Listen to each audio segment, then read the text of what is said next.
안녕하세요. 작가와 문학에 대해 소개하는 써니지입니다. 유익하시다면 구독과 좋아요 눌러주세요. 오늘의 문학은 셰익스피어의 뜻대로 하세요입니다. 옛날 프레드릭이라는 마음씨 나쁜 공작이 있었습니다.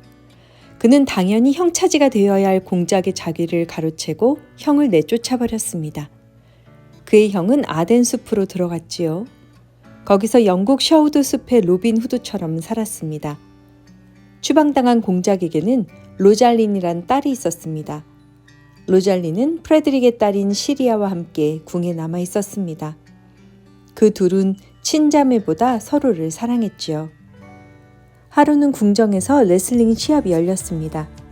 로잘린과 시리아도 시합을 보러 갔습니다. 레슬링 시합에는 찰스라는 유명한 레슬러가 참가했는데 찰스는 레슬링 시합에서 많은 남자들을 죽인 사람이었습니다. 이번엔 그가 상대할 남자는 너무나 갸냘프고 어려 보였습니다.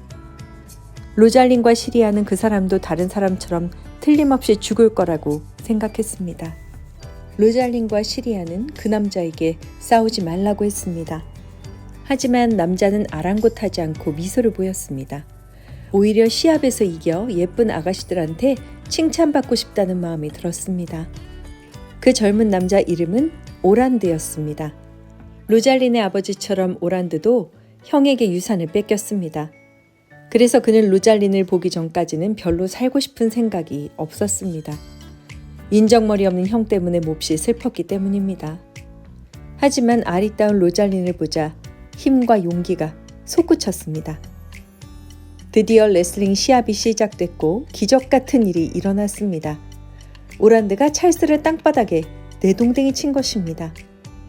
프레드릭은 그의 용기를 칭찬하며 이름을 물었습니다. 제 이름은 오란드입니다. 그리고 롤랜드 드 보이스 경의 막내 아들입니다. 롤랜드 드 보이스 경은 살아있을 때 추방당한 공작과 절친한 친구 사이였습니다. 그렇다 보니 오란드가 롤랜드 드 보이스의 아들이라고 말하자 프레드릭은 기분이 언짢아졌습니다. 프레드릭은 불같이 화를 내며 오란드를 내쫓았습니다.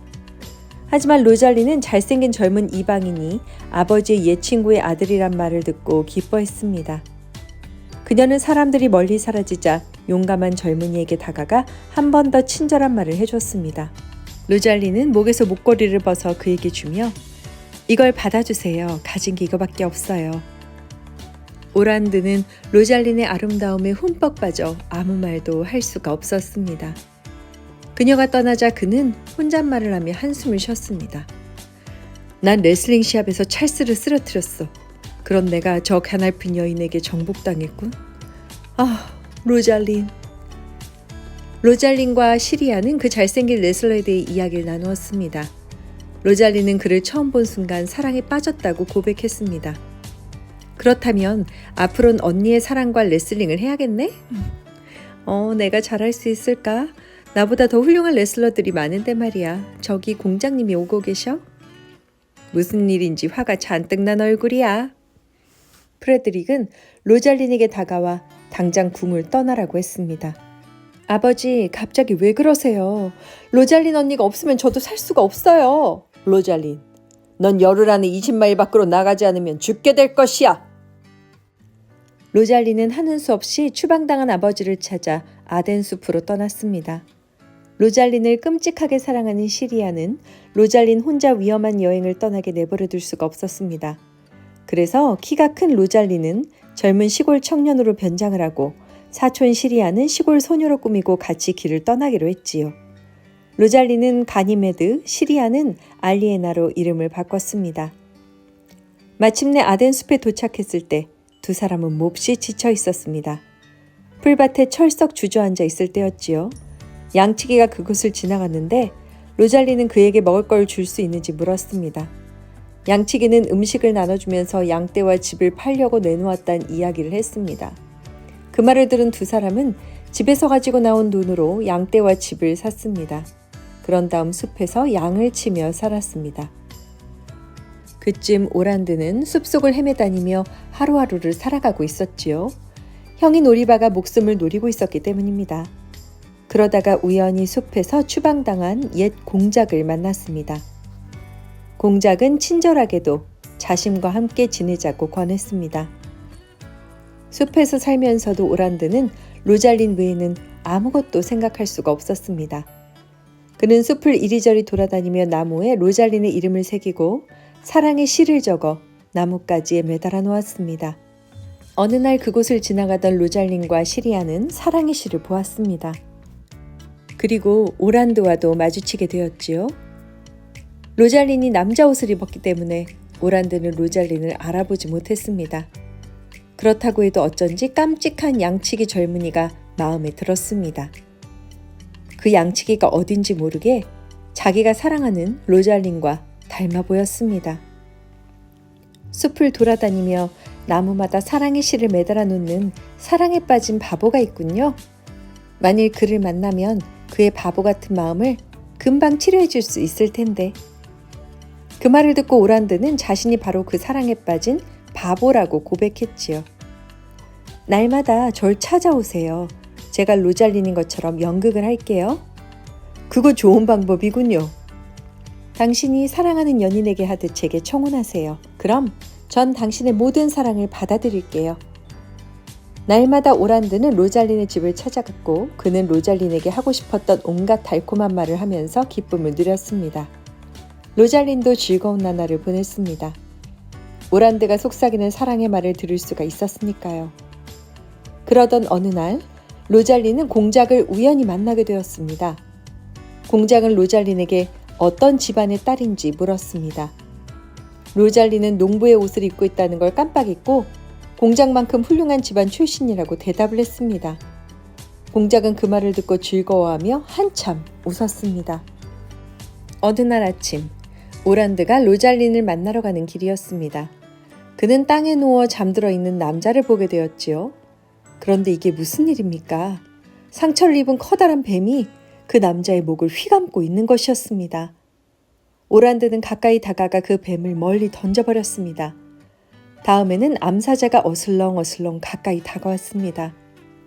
암사자는 잠들어 있는 남자가 깨어나길 기다리고 있었습니다. 사자는 죽어 있거나 잠든 것은 먹지 않거든요. 오란드는 그 남자를 자세히 쳐다봤습니다. 그리고 그가 누군지 알게 됐습니다. 바로 자신의 목숨을 빼앗으려 했던 형 오리바였습니다. 그는 암사자와 용감히 싸웠고 암사자를 죽이고 형의 목숨을 구했습니다. 오란드가 암사자와 싸우는 동안 오리바는 잠에서 깨어났습니다. 오리바는 동생이 목숨을 걸고 사나운 들짐승으로부터 자신을 구하려 애쓰고 있는 걸 보게 되었습니다. 순간 그는 자신이 한 잘못을 후회하게 되었습니다. 눈물을 흘리면서 오란드에게 용서를 빌었지요. 그 뒤로 그들은 둘도 없는 소중한 형제가 되었습니다. 오란드는 팔에 심한 상처를 입어 양치기 로잘린을 만나러 갈 수가 없었습니다. 그래서 형에게 로잘린을 불러달라고 했지요. 형에게 자신이 로잘린이라고 부르는 사람이라는 것을 말해주면서 말입니다. 오리바는 로잘린과 시리아를 찾아가 모든 이야기를 했습니다. 시리아는 자신의 잘못을 고백하는 오리바의 남자다운 태도에 매력을 느꼈습니다. 순간 두 사랑은 사랑에 빠졌습니다. 하지만 로잘린은 오란드가 목숨을 잃을 뻔했다는 말을 듣자 기절을 하고 말았습니다. 오리바는 깜짝 놀랐지만 로잘린이 정신을 차리자 무슨 남자가 그깟 이야기에 기절하냐며 놀렸습니다. 그러게요. 제 몸에는 여자의 피가 흐르나 봐요. 말은 그렇게 했지만 로잘린은 오리바가 돌아간 다음 더는 남자인 척 꾸밀 수 없다는 걸 알았습니다. 난 알리아나를 본 순간 사랑에 빠졌어. 네게 내 재산을 모두 물려주고 그녀와 결혼할 거야. 그리고 양치기가 돼서 여기서 살겠어. 오리바는 진심으로 기뻐하고 있었습니다. 그럼 당장 내일 형의 결혼식을 올립시다. 내가 가서 공작과 공작의 친구들에게 말하겠어요. 그때 로잘린이 숲을 지나 그들에게 오는 게 보였습니다. 오란드는 로잘린에게 형이 내일 결혼하게 될 거라고 말해주었죠. 가니메드, 당신을 통해 로잘린에 대한 행복을 느낀 일은 정말로 가슴 아픈 일이요. 그때까지도 로잘린은 가니메드의 옷을 입고 목소리로 말을 했기 때문입니다. 그것 참 잘된 일이군요. 당신도 마음 깊이 로잘린을 사랑한다면 당신의 형이 알리에나와 결혼할 때 로잘린과 결혼하게 될 것입니다. 제가 그녀를 당신 눈앞에 데려다 놓겠습니다. 정말이요? 제 목숨을 걸고 그렇게 할게요. 그러니 가장 좋은 옷으로 차려입고 당신의 친구들을 부르세요. 당신이 내일 결혼을 하게 되면 바로 그건 로잘린과 함께하는 것이니까요. 다음 날 공작과 공작의 부하들, 그리고 오란드와 오리바, 시리아는 결혼식을 위해 한자리에 모였습니다. 오란드, 그 양치기 청년이 약속했던 일을 할 수 있을까? 저는 그 사람의 말을 믿고 싶습니다. 로잘린과 시리아는 밖으로 나가 예쁜 여자 옷을 꺼내 갈아입고 돌아왔습니다. 절 당신에게 드리겠어요. 전 아버지의 딸 로잘린이니까요. 이게 꿈이 아니라면 넌 내 딸이 틀림없구나. 그리고 오란드에게 말했습니다.